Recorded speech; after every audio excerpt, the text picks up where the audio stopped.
in the late 1980s, when cassette tapes hissed softly in pocket players and the air smelled of rain and petrol. There were two old kingdoms tucked into the same cold island, Northmere and Valawick. Once brothers, they had grown into enemies. Old wars slept beneath their flags, and the border between them was watched by men who believed hate could be inherited like a crown. From Northmere came Elias, a quiet prince who preferred writing letters to leading parades.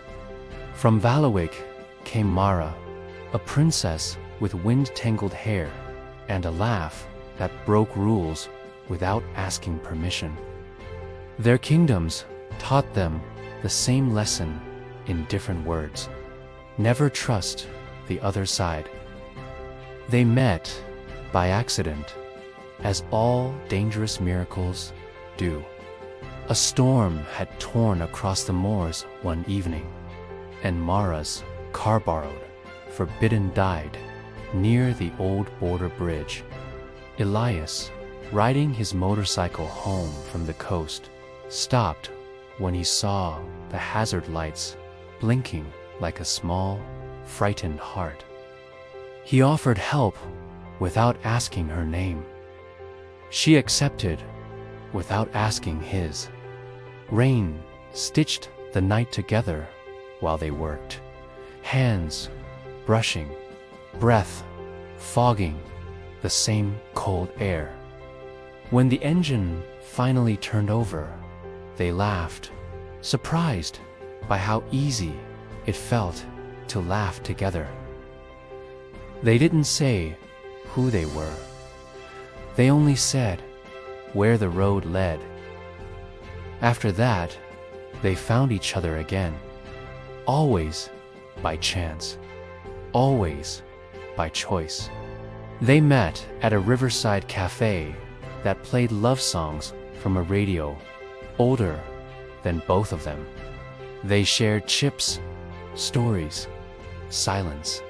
Elias wrote her notes on torn paper lines about the way she listened with her whole face. Mara pressed flowers into his pockets and told him the names she'd given the stars when she was a child. With every meeting, the world felt kinder, as if it were quietly rooting for them. Then the truth arrived. It came one night at a charity ball meant to prove peace without practicing it. Elias stood beneath a chandelier, crown heavy on his brow, when he saw Mara across the room in Valawick blue. Their eyes met, and the music fell away. The room knew before they did. They slipped outside, breathless and shaking. Words spilled titles, borders, the weight of history crashing between them. Mara cried, not because he was a prince, but because loving him suddenly felt like a crime she hadn't meant to commit. Elias held her like the world might tear her from his arms if he loosened his grip. "I don't want a crown that costs me you," he said. "I don't want a love that burns our homes," she answered. They tried to be careful. They tried to be brave. Secret meetings became rarer, more precious. Letters traveled hidden in books, tucked into vinyl sleeves, passed through hands that didn't ask questions. Their love learned patience. It learned whispers. It learned how to survive on hope alone. When border talks collapsed and old anger flared, the danger became real.